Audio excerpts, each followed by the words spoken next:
So good afternoon, ladies and gentlemen. First of all, allow me to introduce myself. My name is Lidia Kokavcová. I'm working as a consultant at the Human Rights Institute here in Slovakia.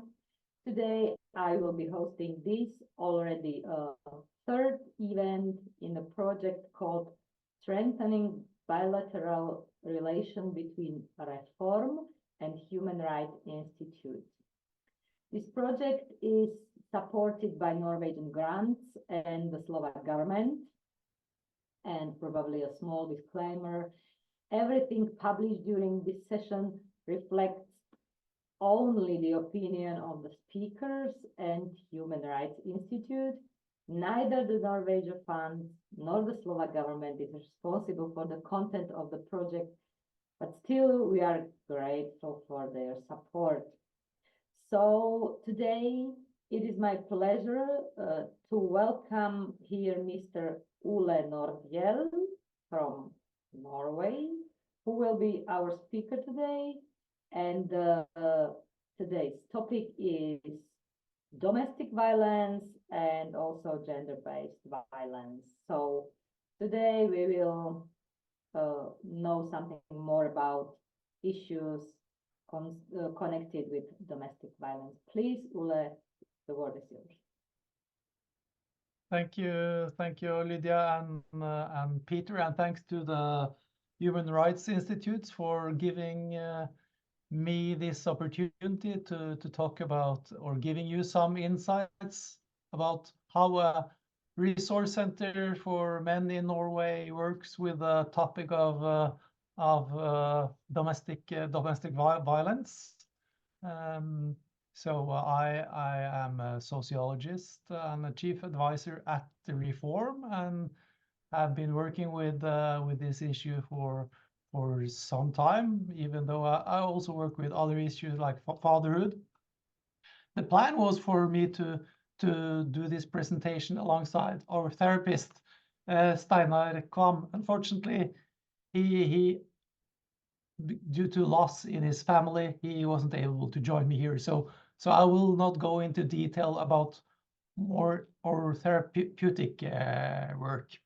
But I have prepared a presentation to show you some of our work, and I will both talk about men as perpetrators of domestic violence and men as victims of domestic violence. So let me see if I can launch the slides here. So just to start up this new year, in the first days of the new year, there has been a couple or a handful of serious events where men have killed their female partners or other family members, and this has been highly debated in the media. In two of the cases, the women had contacted police for protection prior to the incidences, and the police and the Ministry of Justice have been in a public scrutiny, not able to protect these women, and not failing and not using the system of reverse violence alarms enough. So this has been a system that the person who is perpetrating domestic violence has a kind of chain or a lock on his leg that follows him or her around. So and that the police can monitor. So this is a headline from one of the leading newspapers in Norway, just to give you some of insights in what's going on in the public opinion these days in Norway. And I think it's important to working with domestic violence to take facts into account, facts and research. And here are the latest, some of the latest statistics on gender-based violence, for violence in domestic violence in Norway. We see that 1 in 5 women have reported rape once or more times in their lifetime. 3% men have reported the same. Extensive partner control. 17% of Norwegian women have reported that in their lifetime. 14% men. Severe physical partner violence, violence where have the potential to do great physical harm. 11% women and 3% men report this kind of violence. And we also know that when it comes to kind of the interlock of extensive partner control and physical partner violence, or the phenomenon of intimate partner terrorism, gender differences is even greater. So violence against or domestic violence, it's a much bigger problem for women than for men in all society, also in the Norwegian society. To intimate partner homicides, we see that the last 10 years, 68 women and 12 men has suffered this in the hands of their previous or current partner. So that is the statistics from Norway.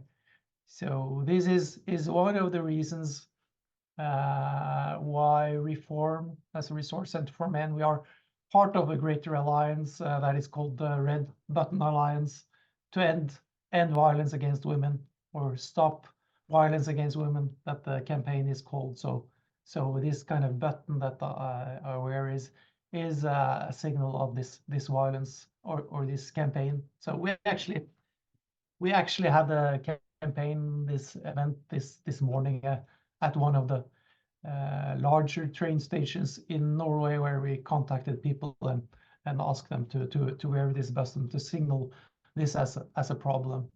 And this picture that you can see this man standing in front here, this is from a prior event where we were in contact with the public. This was at the time the current Minister of Justice, saying that he support the campaign and this work. So to have leading politicians, researchers to kind of take stand and to have them to be a part of this work is very important. The work against violence against women have been a long struggle, and it started long before Reform Resource Center for Men joined in. So just wanting to show you some of the dates that have been important, and when Reform came into the picture. In 1979, the first women's shelter was established in Oslo. 4 years later, the first national action plan against violence against women was launched.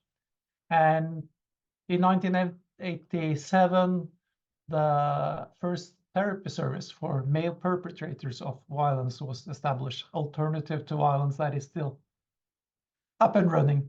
And in the 90s, women's shelters were established throughout the country, in Norway, in most part of the country. And in the 2000s, therapy services for perpetrators of violence was established throughout Norway. And Reform, we were established in 2002, and shortly afterwards we started up a program for male perpetrators of violence, kind of group work, and we have been continuing this work since then. In 2014, we changed to doing this individually, and perpetrators programs has been more implemented in other public services in Norway, the family offices and some other private services that are used by different services in Norway. So, and to the question, an important question is why we should help male perpetrators of violence. Isn't it the victims that is important to help, and the ones that really need our support? So I think this is a very important question. So, but if we want to address the root cause of the problem, it's important to target the ones who use the violence. Talking to people at the staff at the shelters, they often experience that the perpetrators of violence, when the victim leaves the partner, he continues to use violence with a new partner. So the circle of violence continues. So therefore it's important to help the perpetrators and male perpetrators of violence to stop using violence. So I've heard this parable that I think is very illustrating. This person that's standing by the river, he sees that a man is floating down the river and is about to drown. So he helps this man on shore and to help him so that he doesn't drown. And then there is coming a new man running down the river. So and he saves this man as well. And another man comes as well. So and then he stops and goes upstream. And a person that sees this may think, why doesn't he? There's coming a new persons who is drowning. Why doesn't he help these persons? So but he goes upstream to stop the ones who are throwing these men into the river. So I think this is, we need to both help the targets of violence as well as the ones who are using violence.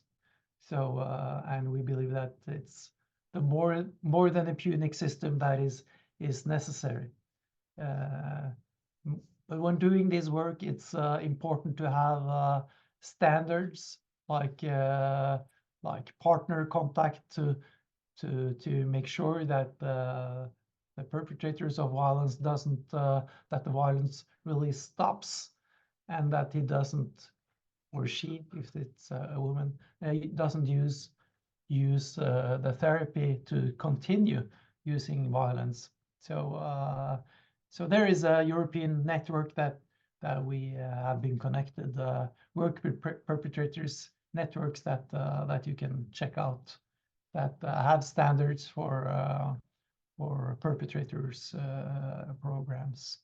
So when we started up in 2013, so this is a picture of two therapists and some men in a group. So when we started up, we were very to answer and add our information that here is an anger management course.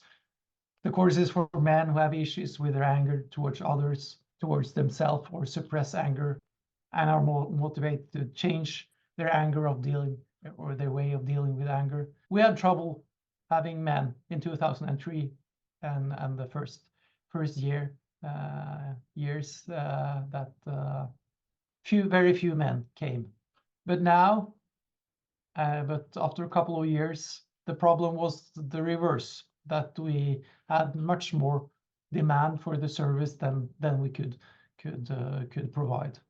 So it was quite quickly that many men saw that there was a need to deal with their problem with violence and anger. And why did they seek help, or why do men seek help for violence? So because it's kind of a big threshold to kind of pick up the phone and to seek help. So what brings men to the phone to seek help when they have a problem with violence or anger?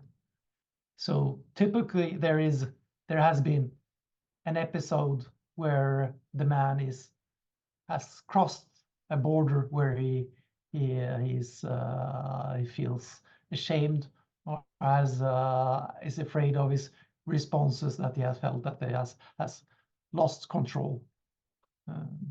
And sometimes the partner says that I will leave you if you doesn't seek help.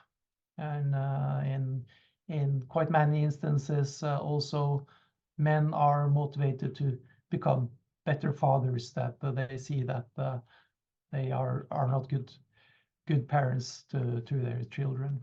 So that is, and some are motivated, are living in a relationship where the child protection service says that we will take your children from you if you don't seek help, or there is an underlying threat that this can be the results if there is no change in your situation. For men to seek help for this issue that still is taboo, there must be a kind of openness. So, and there has been an openness for male perpetrators of violence in Norway. At the left, you can see some of the newspaper clippings from where statements from our office or our centers, and there is the perpetrators programs in Norway. Now we have videos that show what kind of service that you can see what kind of help. This happens when you come to a perpetrator program in Norway. So this kind of openness, I think, is very, very important. And I also can recommend this documentary by DCOM, Behind the Rage. It's a documentary about male perpetrators of violence, and also about how a therapy with this target group. So it's about the problem in the US. Same problem goes everywhere. So Norwegian documentarists. And what do the men that seek help tell us? What the story they tell? Everybody that comes to us says that he or she that he is against violence, or we just work with male perpetrators of violence, so everybody says that they are against violence. But they have a very narrow definition of violence, that violence is physical violence. So that is the understanding that it's just beatings and pushing, that is violence, and not other forms of violence. So, and that violence, that when they start talking, we uncover that there are different forms of violence happening in their partnerships, and they have little knowledge about the consequences of violence for the ones who they are hurting. And they describe violence as a response of a feeling of powerlessness, that they don't have any other alternatives in their toolbox. And they have attitudes related to power and control, or some has, that they need to be in charge or in control. And most are very shameful for using violence. The ones that come to our offices, at least. So not necessarily this goes for everybody. And many of them have a personal history of violence growing up.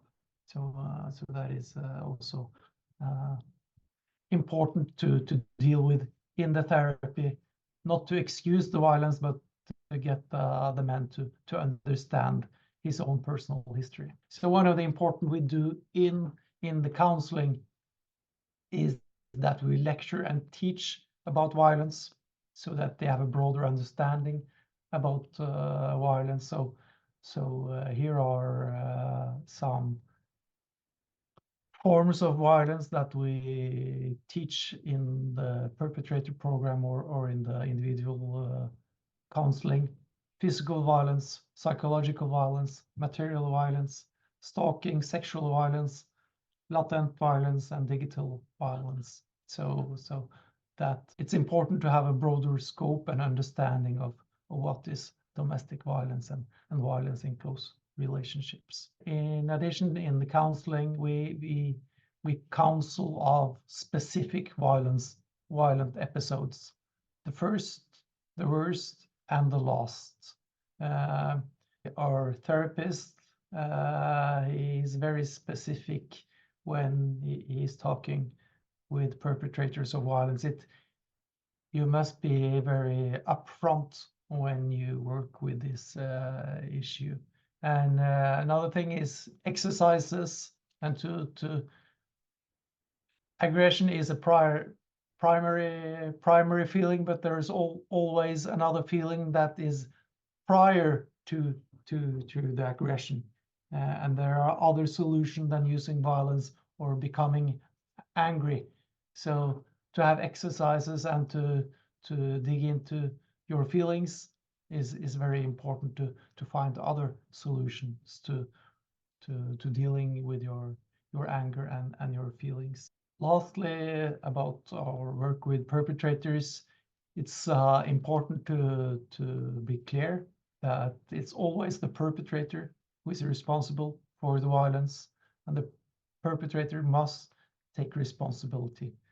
And we believe that at least when it comes to intimate partner abuse and domestic or intimate partner terrorism, we believe that there will be no change without therapy. So we think that this work from our part, that the work that we do and other perpetrators program in Norway is extremely important and must be provided in all parts of the country. So that is one of the things that we advocate very strongly to government and municipalities in Norway. There are still some shortages of perpetrator programs in Norway that must be filled. So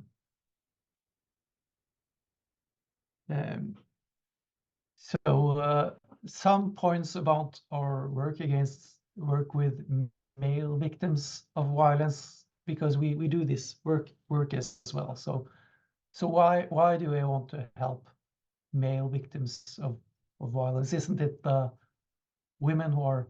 We saw the statistics. I showed the statistics at the beginning. Isn't it the women that are primarily the targets? So why should we help male victims? And the power balance in, I guess, Slovakian as well as Norwegian society: men earn more, men are in more privileged positions, men are in power. So why should we help male victims of violence? So one of the reasons is of course that as a resource center for men, and prior to that we had a helpline that was running, that's still running, that receives calls from men seeking help because they were targeted for domestic abuse, primarily from a female partner. And here is one example to give you an insight into this. A woman called about a situation with her son. The son was separated from a woman who was mentally ill and who terrorized him and would use their child as a weapon against him. And there was an incident where she was violent and resulted in him in going to the hospital. And she also used the money they shared in a shared bank account. And this had been unfolding for many years, and the mother was very concerned for her son. So this is a transcript from the helpline or the volunteer from from our helpline. So another example is from our counseling service when we started up a counseling service in Oslo, our center in 2002. So this was a call then to our center. So and he tells us that he's living with a violent partner who also can be and is violent towards their 2 small children, but is reluctant to report the partner because he is scared that the police and the help services won't believe him. He is scared that the children will continue be living with the mother if there is a dispute over custody, and he will not longer be there to protect his kids. So yeah, so I remember this caller. He was very frustrated. So and the problem with violent parents, we have surveys showing that 4% of children experience severe physical abuse from adult in childhood, and in these cases there are not as often, but nearly as often, the mother who is the perpetrator of the severe physical violence as it is the mother. So here is a error. It should be the first should be the mother, and the last should be the father. So I spelled it wrong. It's just pointing that out to you. So having received these men calls to us for all kinds of, and the helpline to all kinds of problems but some of the men call because of domestic partner abuse. So that is one of the reasons that why we started dealing with or including this in our kind of repertoire at our center. So in our work here, I have plotted in some of the important dates targeting about this kind of work that men started calling us about this after 1980, when we established our crisis or counseling service on telephone service or helpline. And then in 2002, after we had our offices in Oslo, then men in the region of Oslo came to us. And in 2004, there was a new action plan, and the wording used the word or the term for domestic abuse or domestic violence in Norway is violence in close relationships. So it includes all kinds of domestic violence in the family. If violence between children, so it's a broader scope that includes everybody. So to open it, kind of have opened up the space so that to include more groups receiving help and to identify victims and perpetrators of violence. So I think that has been an important shift. And in 2010, a law passed that said that in each municipality in Norway, or each municipality must provide a shelter for targets of violence in close relationships, and specifying that this includes women, children, and men. So at the same time that there was a systematic upbuilding of shelters in Norway, the shelters or the municipality was said that the shelter must include also men who are targets and need help. So since then we systemized our kind of experiences with helping these groups, and have been advocating and what do you say? seminars and competence raising with the municipalities and shelters throughout Norway. So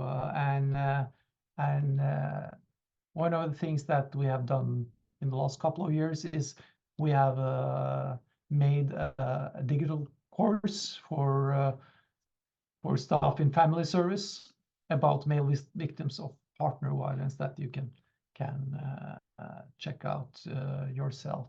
So yeah, and in our experiences and also based on the e-course and also our seminars is based on research as well as our own experiences, and we identify much the same consequences for men as women when they are targets of domestic abuse. And many of the men, they experience shame and loss of identity, and some of the female perpetrators target the masculinity of the man, that he's not a real man. No real man is targeted for abuse from his female partner, that this can also be a part of the violence. And many of the men are scared that they won't be believed, since most victims of domestic abuse are women.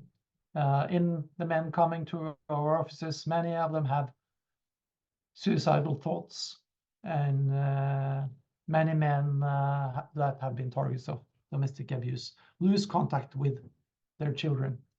That is evidence for this, and especially when the men are starting up a new life, and they are often have feelings that they want to retribute, and they take anger towards their abuser. So and of course, if they use violence, they don't want to kind of be framed as the violent partner, when there has been a long history where there has been the victim. So this is something that many of the men deal with, especially in the kind of build-up phase, starting new lives. So finishing off or ending this presentation, I think it's important to note that gender is an important entry point to understanding domestic violence. Though we have intersecting identities, so other dimension can make you more increase the probability of becoming a target of domestic violence. So, and for instance, sexual orientation, other trans identity, class, health status, your age, and other factors. So it's other factors that can make someone with a male identity more prone to becoming a target of domestic abuse. That needs to be taken into account. So we have done some research or mapping about older men that are target of domestic abuse and neglect as well. So our take on this is that everybody has the right to live a life without violence. So I think I'll stop there, and I'm looking forward to hearing your thoughts about this very quick run through about some of our experience and facts from our center in Norway, and a bit about the national situation. Thank you. Thank you very much, Ole. It was very, very interesting. So we will start with questions. You started your presentation with a picture and with some newspaper titles about handcuffs, or this reverse violence alarm system. Mhm. It looks like handcuffs on the legs and so on. But how does it work? Is it something against domestic violence? Because I thought that it is just the instrument to monitor the person, but not monitoring that he or she is committing an abuse or something like this. How does it work? So I'm not an expert on this, but basically it's a tracking device that the person wearing the reverse violence alarm is tracked, and he is most often it's a he that there is he has a restraining order against a target of the, or often the partner, so that he is monitored that he comes within the vicinity of a geographic area of the target or the victim, that the alarm will go off in the police, and they will kind of take charge and protect the previous victim or the victim or protect the, yeah. So that is how it works, and it's more effective than an alarm that the victim bears, because yeah, then there is a yeah, and of course you don't have the same. So the threat is the perpetrator is the threat, so it's more effective, but yeah. It's also like a preventive. It's like effective prevention, let's say. Yeah. Yeah. Okay. As I've seen from your presentation, if I can conclude, in the 80s, there was like first national action plan for violence against women. I guess there were some statistics already done, and in the 19s, there were already shelters established, like after 10 years. And then, if I know, it was a shelter for victims. It was like 2010 that in every municipality has to be some shelter for victims. But yeah, so continue, yeah, please. okay, but what about police? Is it necessary to have also shelters? And police is something, okay, we have police, but we need the shelters. Is this different attitude if you have shelters, like if you have only police? What is the difference for the victims and for the perpetrators as well? So it's the law says that every municipality must provide shelter for victims of domestic abuse, men, children. But most often they cooperate. So there is about 50 shelters in Norway. So there is a cooperation. So that but the municipality is responsible for the financiation. So in 2010 it was kind of a systematic approach to it. So the police, when there is an incidence of violence, you can say that the police can take the violent person out of the household, and there is no need for a shelter. So there has been some thinking about this kind of system instead, that there is should be kind of some housing or some for the perpetrators of violence, and that the mostly women and children, or the ones who are the targets, continue living there.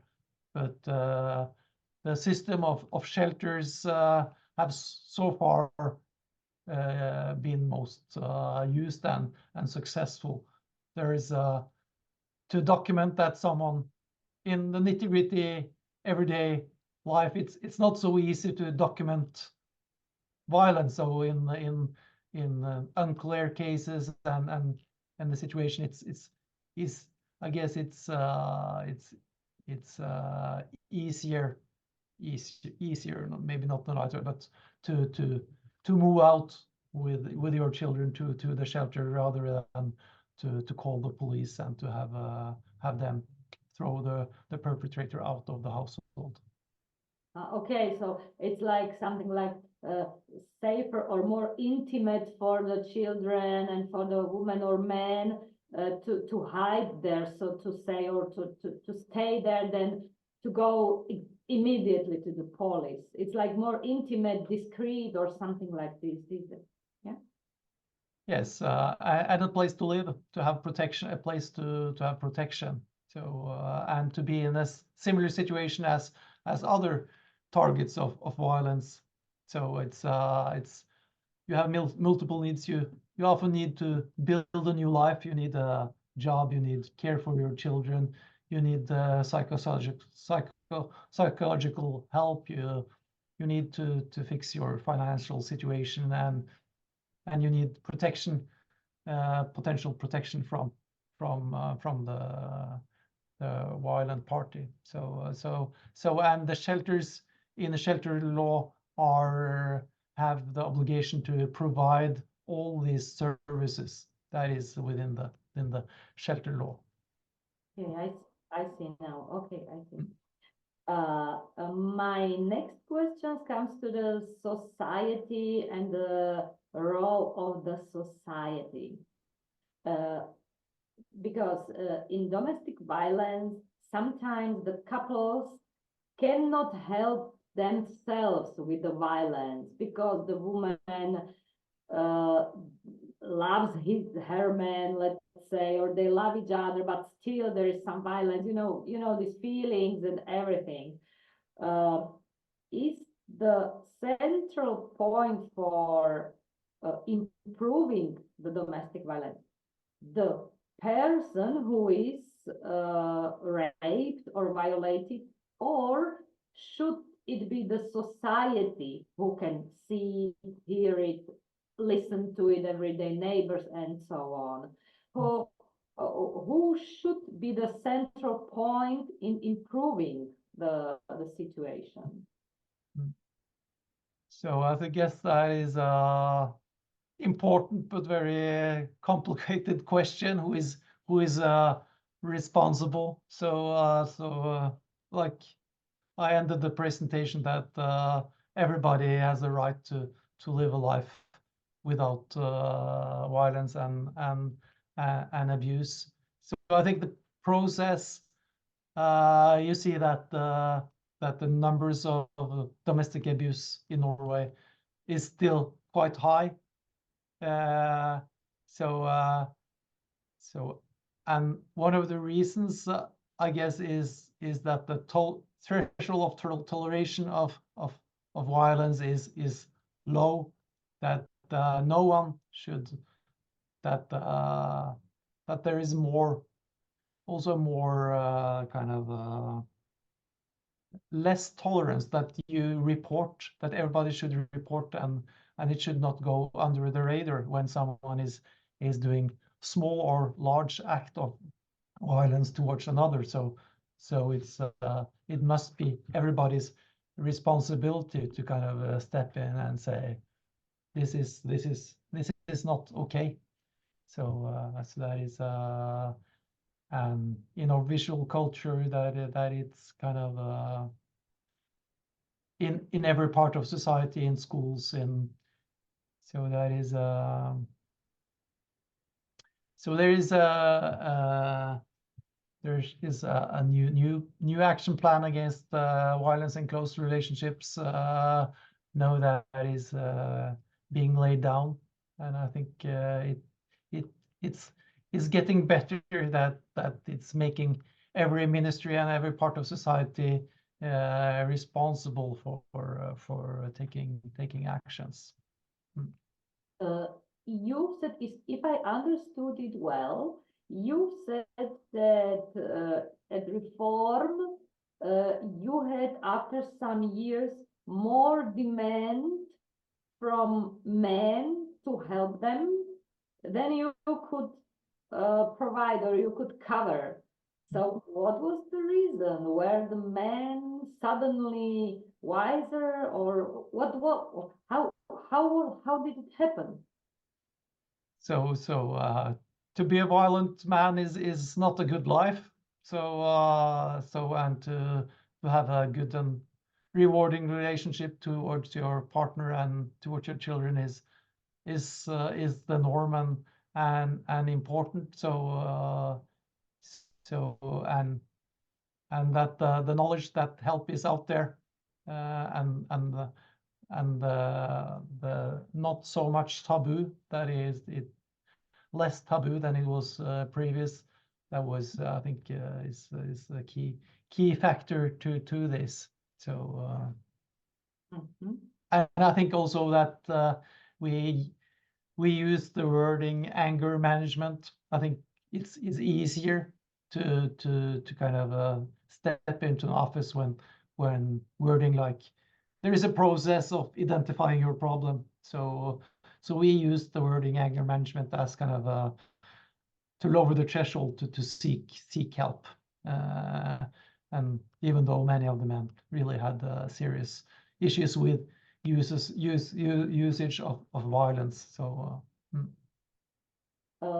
in Slovakia, there were times, and it's still in some regions like this, that the above all, men's violence is considered something like natural or genetically based and so on. It means like, yes, he is aggressive because his father was aggressive and so on. So it's a kind of natural. What to do to diminish, to eliminate this opinion in the society that it is something given, something natural for men and so on. How to change it? Yeah.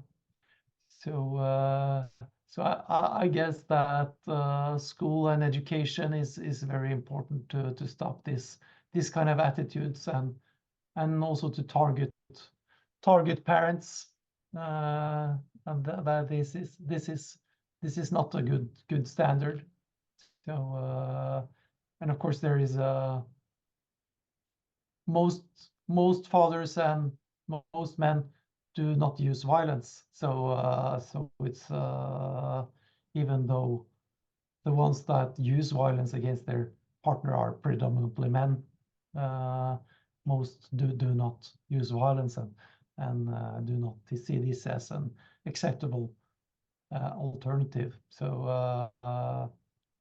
and really in Norway, most men who use violence towards their partners are ashamed and understand that this is very wrong. And the shame comes into play when he must disclose it towards others. But I guess in Norway as well, there are pockets in society where you have this attitude that you talk about, where it's kind of naturalized for men to be dominant. So I don't know. Yeah, I don't have any very good solutions to your questions there. Sorry. Okay. Now I will ask my dear colleague Peter if there are any questions from our viewers. Hi, Peter. Welcome here. You are listening. Yes, yes, I was. Thank you very much for the presentation and the discussion and answering the questions. We had more than 20 people online. We still have 19 people online. There were a couple of questions, but most of them were already discussed, so raised and answered. However, there are two that I would like to put to Ole. The first one is, what is the percentage between male and female users or clients of the of the shelters? And the second question, which will require a much more explanation, I suppose, is connected to the point that you raised, that taking away the children from the parent or from the family is a possibility that is being used. You may know this or maybe not, but in Slovakia and some other East European countries, there was like this disinformation campaign about Norwegian government, you know, quote unquote, stealing children. So there were a couple of questions connected to this. So I would kindly ask you to describe if you know how the process works, and if you dealt with, for example, you know, users of your services, let's call them violent men, that have their children taken away. What was the process, and how it was solved, if it was solved, what happens to these children, basically to alleviate this disinformation that, you know, your government is stealing the children from the parents. So these would be those two questions that remained unanswered. Thank you. So thank you, Peter, for those questions. I'll try to answer them to the best of my ability. I don't have the statistics of the shelters in front of me. So but I can see if I can find the statistics.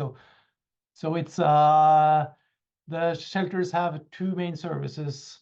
The one is housing, safe housing, and the second is daytime services for those, counseling for those who don't need housing, kind of psychosocial support. So so in both cases, the percentage of men using the services is I think is less than 1 in 10. So it's much fewer men. So, but I can find the statistic. It's broadly, it's very available.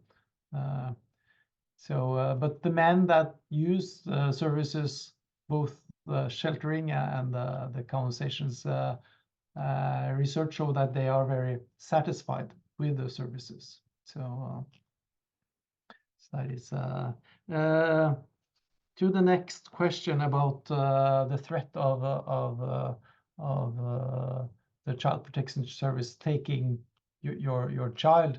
So it's very extreme cases where neglect or physical violence towards the children is documented, that there is this kind of process. So it's very, very seldom. So this is not my field of expertise, but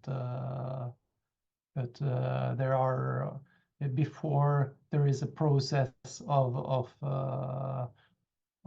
finding other parents to the biological parents, there is a long process prior to this that are tried out before this is an eventuality. So it's more that I believe that this might be somewhere along the line, that this can be an eventuality in the back of the heads of the men and their partner. Yeah, because often spouses stick together even though there is violence in the picture. Does that answer the question, Peter? So thank you. Basically, I wanted to raise this because of the disinformation campaign that I mentioned. So it was among the questions that we received. Thank you. Yeah. So people who are of interest in this topic can also see that this Court of Europe, that the cases against Norway, to check those cases. So it's there are some cases that have been brought to justice in Europe, but this is difficult cases as well. It's not clear-cut cases. So So, but it's of course important that no adult and no children are supposed to live in violent relationships. I have, thank you, Peter. Thank you very much for the question. I have one last question. I see the red button on your sweater, and it was the same, the red button that you've got here. Yes, exactly. And it was also at the beginning of your presentation, there were these red buttons. Is it a sign of people who are fighting against domestic violence? Is it spread in Norway? How is it? So basically, it's kind of a signal. So it's kind of stop button, stop violence against the women. So that is a kind of the symbol. So and we, as a part of the alliance with women's organization and the Norwegian Church, that's also part of it, and several other organizations. So it's we have a lot of building alliance with a lot of prominent politicians and researchers in the campaign. So feeling advocating for important steps in policy as well as the research to end violence against women, and also other forms of violence in domestic abuse or domestic violence. So that is yeah, in short. So if I meet someone having this signed on his or her coat, it means he's fighting or he's in some connection. Committed. So everybody can wear the button. So it's yeah, you want everybody to kind of take a stand. So that is what we did this morning. We handed it out to everybody coming up from the train station, and starting conversations if they wanted to wear the button or not. Okay, so thank you very much, Ule. This was very interesting presentation from your part, and we will continue next time with our fourth session. But for tonight, thank you very much for your cooperation, and see you someday discussing another topic, maybe from reform. Thank you very much. Thank you, Lydia, and thank you, Peter, and thank you for those who took part.